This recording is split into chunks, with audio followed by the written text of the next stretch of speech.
You think you know what fear looks like until you watch five grown men realize they've cornered something they shouldn't have. Tonight, at Carson's Bar and Grill, that realization is about to hit harder than a freight train, and the woman behind the counter serving whiskey isn't who anyone thinks she is. 3 hours earlier, the evening seemed ordinary enough. The rumble of motorcycles cuts through the quiet Thursday evening like a chainsaw through silk. Behind the bar, Jade Rivera's fingers freeze around the glass she's polishing. That sound triggers something deep in her muscle memory, an alertness she's spent the last 2 years trying to bury beneath mundane routines and forced smiles. Carson's Bar and Grill sits on the outskirts of Pinewood like a lighthouse for trouble. The building's weathered exterior promises cheap drinks and cheaper company. Inside, the air smells of stale beer and fried food, while a jukebox plays old country songs that nobody really listens to anymore. Neon signs flicker against walls decorated with rusted license plates and faded photographs of locals who've long since moved away or died. Jade adjusts the black scarf wrapped around her throat, ensuring every inch of skin from collarbone to jaw remains hidden. She's 5 feet 4 inches of carefully cultivated invisibility, moving through her shift with the efficiency of someone who prefers not to draw attention. Her dark hair falls past her shoulders, and her features could belong to any young woman trying to make rent in a forgotten corner of America. Carson himself emerges from the kitchen, his weathered face creasing with recognition at the motorcycle sounds. "The devils are back," he mutters, wiping his hands on a stained apron. "Jade, you're about to meet our most consistent customers." She continues her work, but her weight has shifted subtly onto the balls of her feet. Her free hand hovers near the corkscrew on her belt with unconscious precision, treating every object as a potential tool rather than simple equipment. "Regular customers?"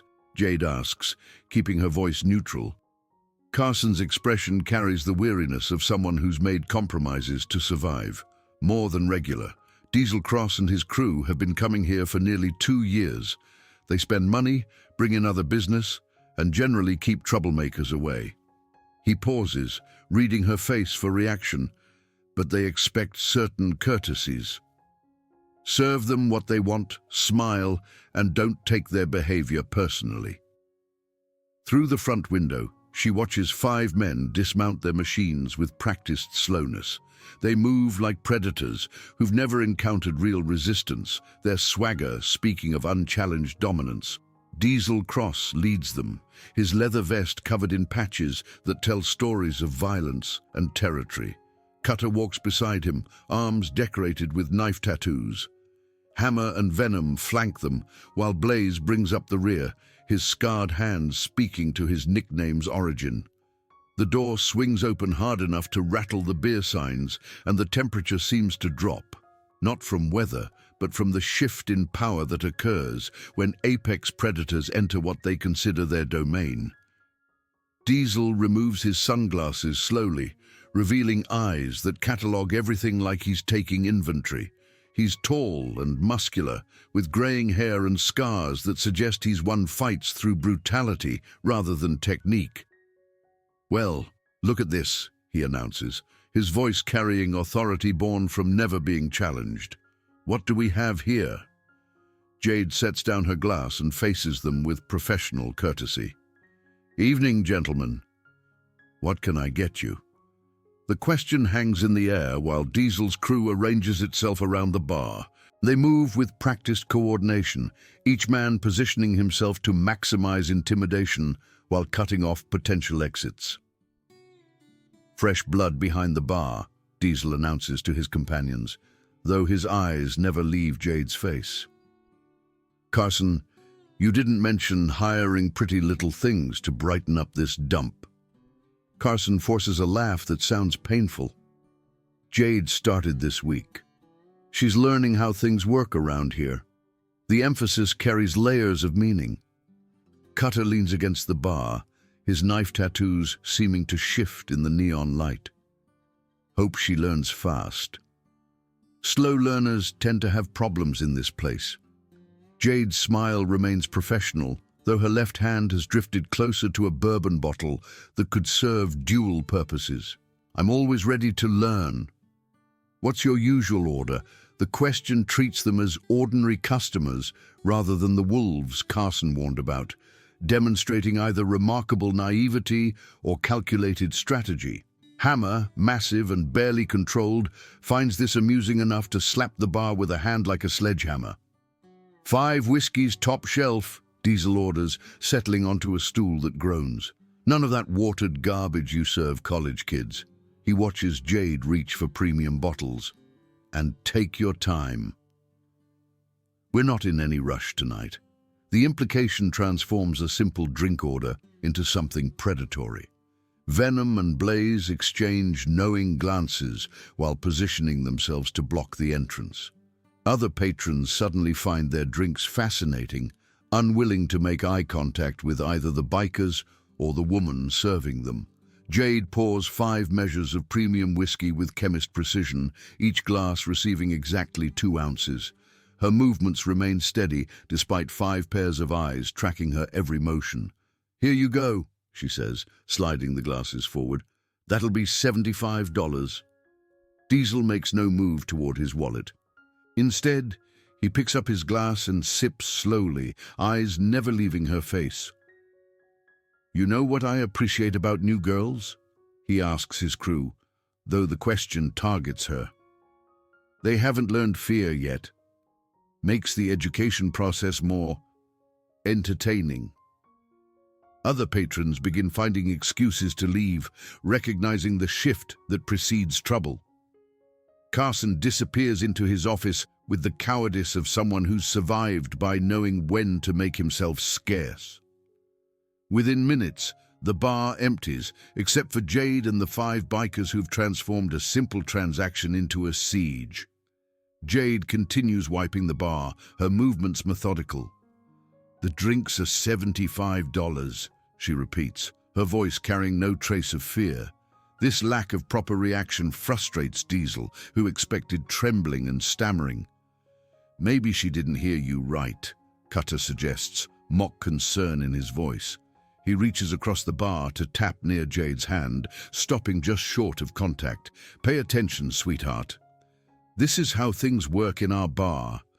The possessive pronoun establishes territorial claims far beyond customer loyalty." Jade's hand stops for a moment, her knuckles whitening as she grips the towel, but when she looks up, her expression remains neutral. "I understand you're regulars, but the drinks still cost $75. Hammer laughs like rocks tumbling. "She's got nerve, I'll give her that."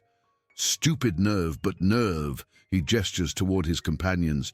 "You see these faces, girl? We've been coming here since before you could legally serve drinks." Carson knows the arrangement. Jade's eyes flick toward the back office, where Carson has hidden, then return to the men surrounding her. "I'm just here to serve drinks and collect payment. Nothing complicated." Diesel sets his glass down hard enough to make the others jump. "Everything's complicated when you don't know the rules. Lucky for you, we're feeling educational tonight." He stands, his presence suddenly filling more space than his body should occupy. Lesson 1. Respect. You show it, you get it. You don't. He lets the sentence hang while walking around the bar toward the employee section. Jade watches him approach with deer-like stillness, though her hand has moved to rest where several bottles wait within reach. "I'm showing respect by serving quality drinks," she replies, though her hand rests on the bar rail. "What exactly are you looking for?" Diesel stops inside the bar area, close enough that she can smell leather and oil and something darker underneath. "Recognition," he says simply. "Understanding of how things work. Carson runs this place, but we protect it. That makes us partners. The euphemism doesn't disguise what amounts to a protection racket." Jade nods as if considering this, though her posture has shifted into something that might look casual, but positions her optimally for movement in any direction. "That's between you and Carson. I just serve drinks. Venom moves closer. See, that's where you're wrong, new girl. Everything in this bar affects all of us. Carson's problems become our problems. He grins, revealing damaged teeth. Right now, we're not happy. Jade's reflection in the mirror shows a young woman surrounded by predators, each larger and more experienced in violence than she appears. But something in her eyes has changed, a subtle shift transforming her from prey into something else. What would make you happy? The question seems innocent, but carries undertones that make Diesel pause. There's no fear in her voice, no pleading, just a request for clarification that suggests she's prepared to negotiate rather than surrender. Better service, Diesel says after a moment. More attention. Maybe some conversation. He reaches slowly toward her scarf. And less hiding behind fabric and shy looks. We like to see who we're talking to. Jade's hand moves faster than thought, intercepting his wrist before his fingers touch the fabric. Her grip is precise, stopping his motion without damage, but demonstrating capabilities that don't match her apparent size. I prefer to keep my neck covered, she says quietly, releasing his wrist after holding it just long enough. Professional appearance. Diesel stares at his wrist, where her fingers left no marks, but somehow conveyed steel cables disguised as human bones. For the first time since entering, uncertainty flickers across his features. Professional, huh? What kind of work requires that grip? Jade returns to wiping the bar as if nothing happened. Bartending can be demanding. Lifting cases, moving kegs, handling difficult situations. Each word carries perfect innocence while simultaneously serving as warning. Cutter and Hammer exchange glances. The evening isn't following their usual script, where intimidation leads to submission, leads to whatever entertainment they feel entitled to extract. Maybe we need to be more direct, Blaze suggests, speaking for the first time. His voice carries the rasp of someone who's inhaled too much smoke. Some people don't respond to subtle hints. Diesel nods slowly, confusion hardening into something more dangerous. You're right. Jade here needs more hands-on education about how we operate. He moves closer, invading her space with deliberate aggression. Jade's movements remain calm, but her positioning has become unmistakably tactical. Her back stays to the wall, sight lines remain clear, and her hands rest near objects with multiple purposes. I'm listening if you want to explain like adults. The word adults hits Diesel like a slap, implying his behavior falls short of mature standards. His jaw tightens as he realizes this small woman is somehow making him feel foolish in front of his crew. Adults don't hide behind counters during conversations, he growls, gesturing for her to come around. Adults face each other. Jade considers this with careful attention. The counter provides barrier and protection, but also limits mobility. More importantly, complying would demonstrate submission that could escalate expectations beyond anything she's prepared to tolerate.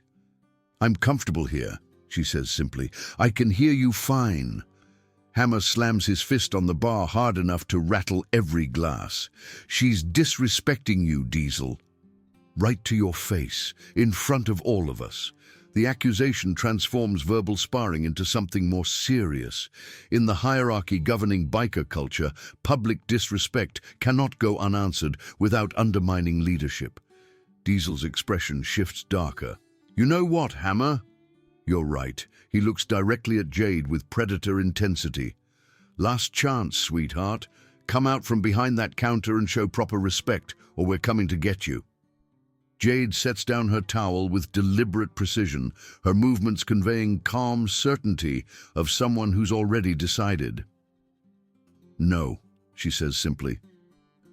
The word hangs like a declaration of war. Diesel's face cycles through surprise, anger, and genuine rage. Venom moves to flank Jade from the right, while Blaze blocks the back entrance. Hammer remains near the front door, effectively sealing escape routes with practiced efficiency. Wrong answer, Diesel says, his voice dropping to a register promising violence. Boys, I think our bartender needs a customer service lesson. The bikers begin closing in with military precision, each man moving to eliminate Jade's options while maintaining their own safety. Diesel vaults over the counter with surprising agility, landing in the narrow workspace where Jade has spent her evening serving drinks to people who now want to hurt her.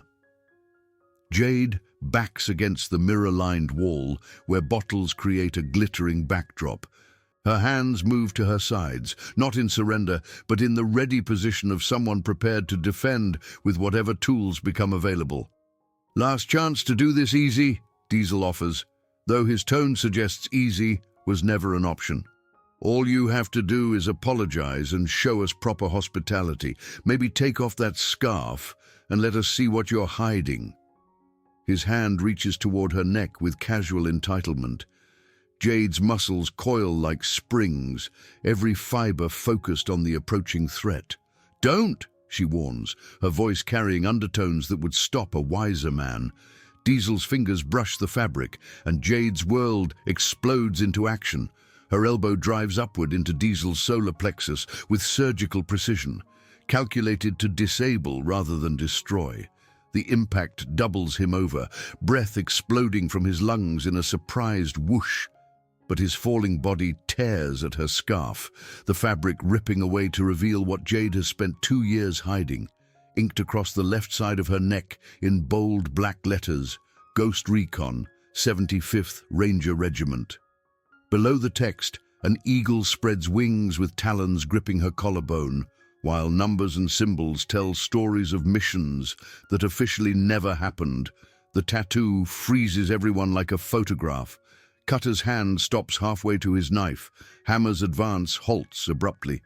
Venom and Blaze exchange glances, speaking of sudden uncertainty about their chosen target. Jade straightens to full height and somehow seems taller now, more substantial, as if revealing the ink has restored something essential that was compressed and hidden. Her posture shifts from defensive bartender to something else entirely.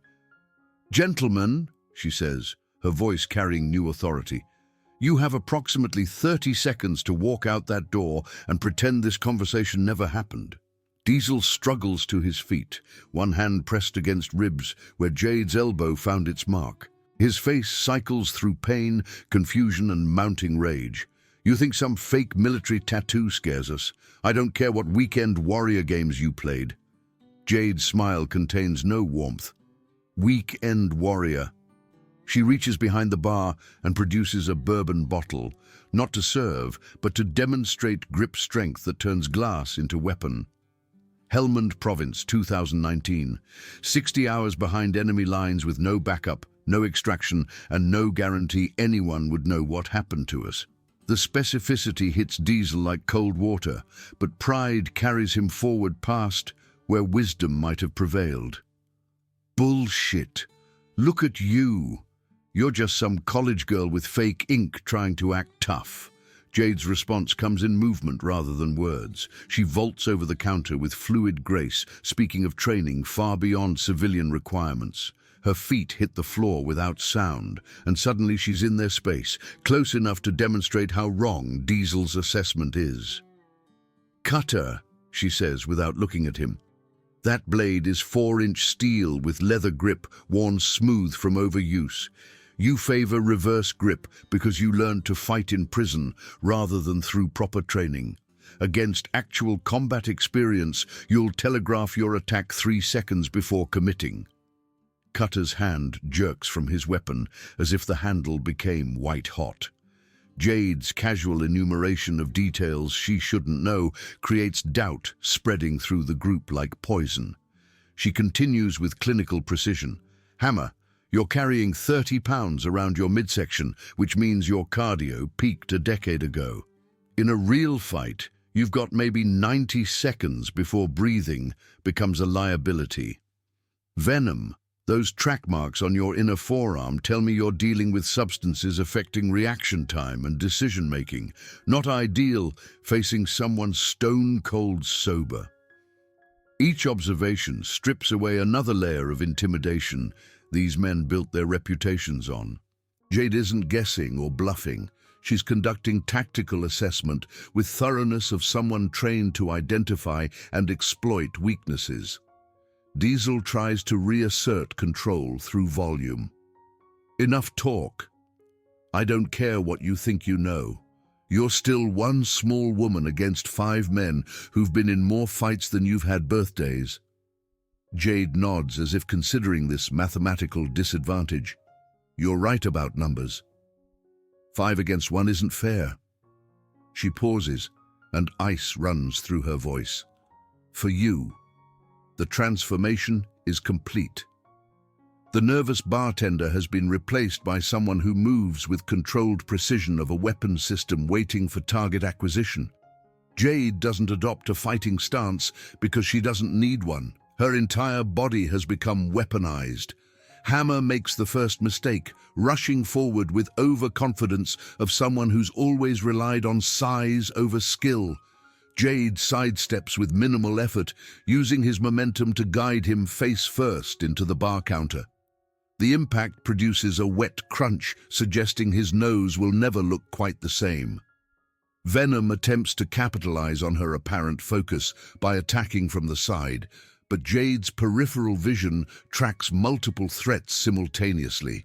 Her backhand catches him across the throat with enough force to send him staggering backward, clutching his windpipe and making sounds like a broken accordion. Blaze finally draws the knife Cutter couldn't use, the blade catching neon light as he waves it with unpracticed enthusiasm. Jade regards the weapon with professional interest rather than fear. Knife work requires commitment, she observes conversationally while dodging his clumsy swipes. You have to be willing to get close, to risk damage while inflicting it. Most people think the blade makes them dangerous, but it actually makes them predictable. She demonstrates by catching his wrist during an overextended thrust, applying pressure to nerves that turn his fingers numb and force him to drop the weapon. The knife clatters across the floor, spinning to rest near Diesel's feet, like an offering he lacks courage to accept. Diesel himself remains frozen by the casual efficiency with which Jade has neutralized 4 crew members. The violence unfolds with such surgical precision, it barely seems like fighting, more like a demonstration of principles he's never encountered. This is impossible, he breathes, looking at his companions now holding injured body parts and questioning life choices. You can't be this good. Women don't fight like this. Jade's expression suggests she's heard similar statements before, usually right before proving them catastrophically wrong. Women don't fight like what exactly? Like we received the same combat training as men? Like we deployed to the same war zones? Like we carried the same weapons and faced the same enemies? She moves closer with each question, her approach casual but relentless. Or did you mean women don't fight like we actually want to win? Diesel backs against the counter, earlier confidence replaced by dawning realization that he's fundamentally misunderstood his opponent. Stay back. I'm warning you. Jade stops just outside striking distance, close enough to demonstrate she could close the gap before he could react, but far enough to avoid appearing as aggressor. You've been warned several times tonight. About payment, about keeping hands to yourself, about walking away while you could. She tilts her head slightly. How has ignoring good advice worked out for your crew? The question hangs while Diesel surveys the wreckage of what was supposed to be simple intimidation. Hammer sits on the floor holding a towel to his bleeding nose. Venom leans against the wall, massaging his throat and breathing like he's climbed a mountain. Blaze cradles his numb hand while staring at Jade with newfound respect, bordering on terror. Cutter hasn't moved from his position, apparently hoping remaining still might help him avoid notice. Diesel's hand moves toward the pistol concealed beneath his vest, but Jade's voice stops him before fingers make contact. I wouldn't recommend escalating to firearms. Once bullets start flying, this stops being about who's tougher and starts being about who has better training with weapon systems. Given that I spent 3 years learning to eliminate people professionally while you've spent 3 years intimidating bartenders, how do you think that math works out? The casual way she discusses lethal violence, as if it's just another professional skill, finally penetrates Diesel's thick skull. He's not facing a bartender who got lucky with martial arts classes. He's confronting someone trained by the United States military to eliminate threats efficiently and without remorse. Diesel's hand drops to his side. What do you want? Jade considers the question with thoroughness of someone accustomed to thinking several moves ahead. Payment for 5 whiskeys, $75. An apology to Carson for disrupting his establishment, and your promise that you'll find somewhere else to spend money from now on. The terms seem almost reasonable until Diesel processes implications. Being banned means losing a place where his crew established dominance. More importantly, it means publicly acknowledging defeat at the hands of someone they thought they could intimidate. We can't just leave. People will hear about this. They'll think we're weak. Jade's expression suggests she understands his dilemma and finds it completely irrelevant. People will think you're smart enough to recognize when you're outmatched and mature enough to admit mistakes. Alternatively, they'll think you pick fights with bartenders and lose. Your choice. The sound of gravel crunching under tires interrupts their negotiation. Blue and red lights strobe through windows as Sheriff Reeves pulls into the parking lot with timing of someone monitoring radio chatter about disturbances. Diesel's face pales as he realizes the situation has moved beyond bar politics into potential legal territory. Somebody called the cops. Jade shrugs as if law enforcement arrival is just another variable she's been calculating. Carson's got a silent alarm, probably triggered it when things got loud. Sheriff Reeves enters with measured caution of someone who's responded to enough disturbances to know calm surfaces often hide dangerous currents. He surveys the scene with professional eyes, cataloging injured bikers, broken glass, and the small woman standing amid the chaos. Evening, folks. Got a call about a disturbance. Anyone want to tell me what happened? Jade speaks before anyone else can. These gentlemen became upset when I asked them to pay for their drinks. They tried to intimidate me into providing free service. I defended myself against unreasonable demands. The euphemistic language transforms what could be complicated into something simpler. Jade isn't claiming victim status, just someone who defended herself against difficult customers. Reeves nods as if this makes sense, but his eyes keep returning to Jade's neck, where the revealed tattoo tells a different story. That's interesting ink. Mind me asking what unit? Jade's posture shifts almost imperceptibly, muscle memory responding to a question that could only come from someone with military experience. 75th Ranger Regiment, sir, 3rd Battalion, Ghost Recon Division. Reeves' entire demeanor changes as recognition clicks. Sergeant Jade Rivera, I'll be damned. He extends his hand with respect. One warrior offers another. Sheriff Reeves, formerly Captain Reeves, 82nd Airborne. Heard rumors you were somewhere in this area, but figured they were just stories. The handshake between Jade and Reeves carries weight, transcending civilian law enforcement. Veterans acknowledging shared experience, shared understanding of things that can't be explained to people who weren't there. Diesel watches this interaction with growing comprehension that his situation has moved from bad to potentially catastrophic. Wait, you two know each other? Reeves doesn't take his eyes off Jade. Not personally, but I know the reputation. Sergeant Rivera here is officially listed as killed in action after a classified operation went sideways in Afghanistan. The fact she's serving drinks in Carson's suggests someone went to considerable trouble to give her new identity and quiet place to disappear. Jade's jaw tightens slightly. Was a quiet place. Not anymore. Reeves nods, understanding. Cover's blown now. Can't put that genie back. He turns to Diesel and his crew with authority of someone who's dealt with troublemakers for 3 decades. You boys want to tell me your side. Diesel looks at his injured companions, at Jade, who revealed capabilities none of them imagined, at a sheriff who clearly respects their opponent more than he fears their reputation. The mathematics couldn't be clearer. Misunderstanding, he mutters. We'll pay for drinks and be on our way. Reeves' expression suggests he knows better.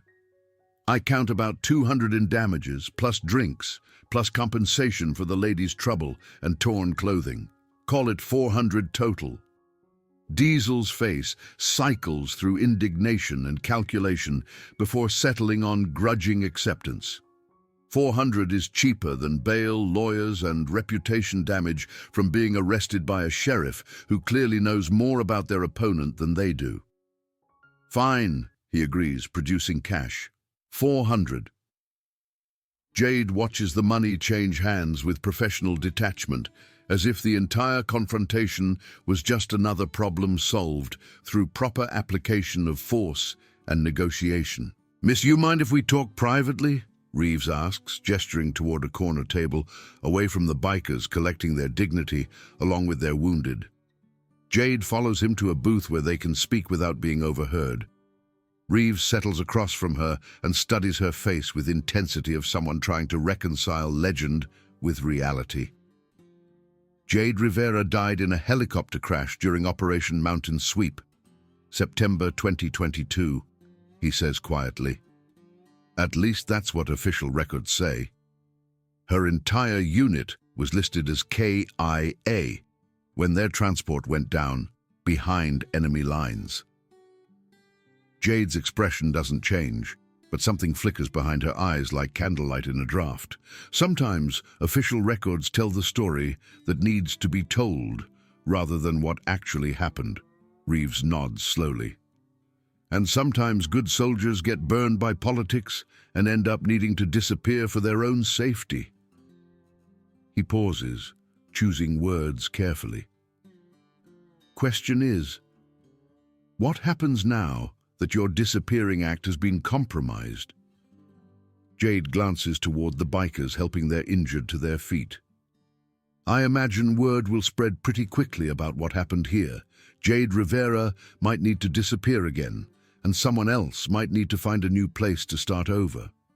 Or, Reeves says thoughtfully, Jade Rivera might decide she's tired of running. Small towns can always use people with her particular skill set, especially in law enforcement where military experience is valued.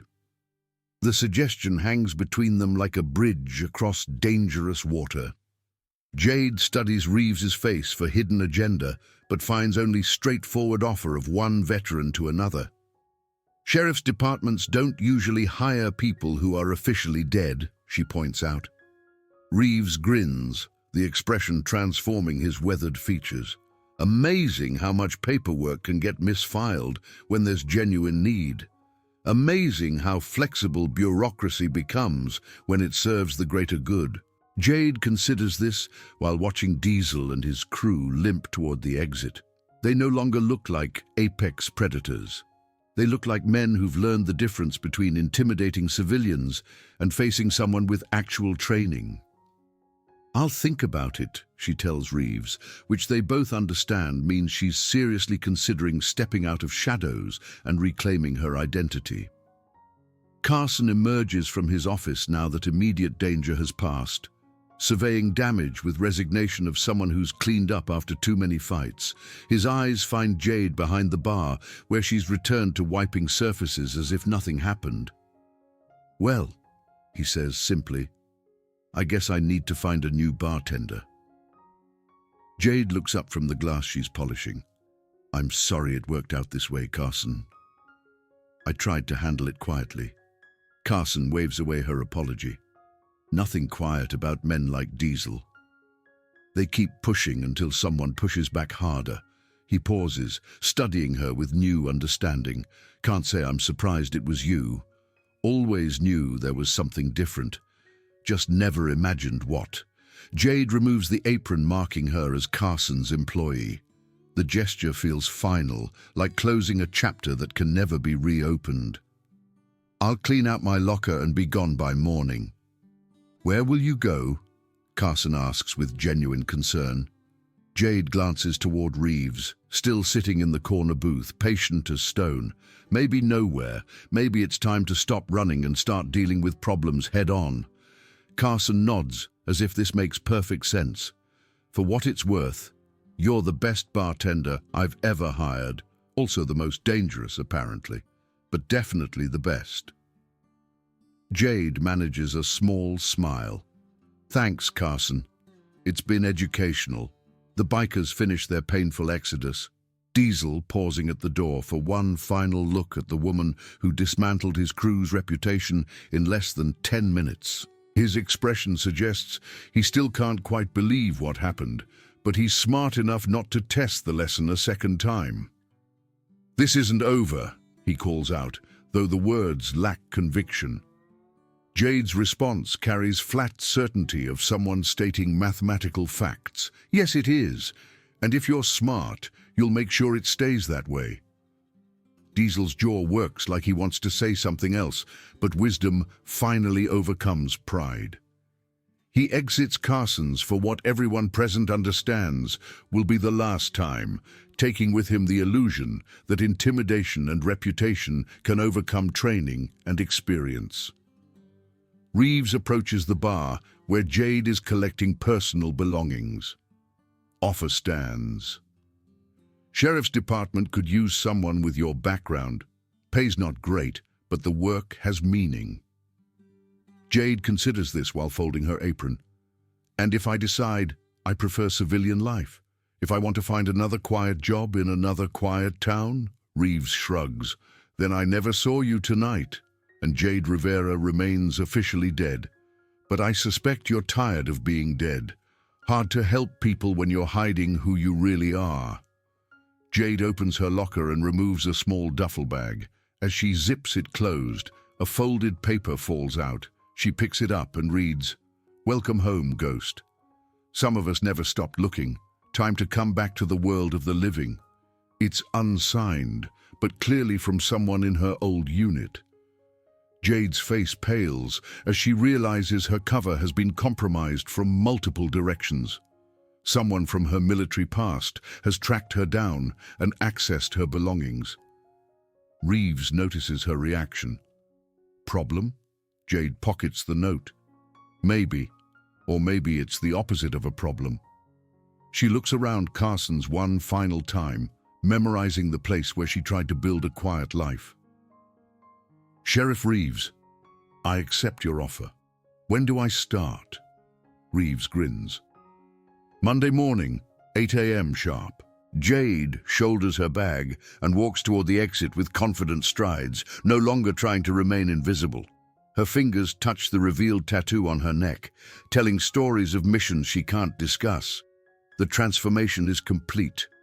The ghost has become flesh again, the hidden soldier has stepped into light, and Jade Rivera is no longer running from who she was. But the note suggests some ghosts from her past aren't content to let sleeping dogs lie, and Monday morning might bring challenges that make tonight's confrontation look like warm-up practice.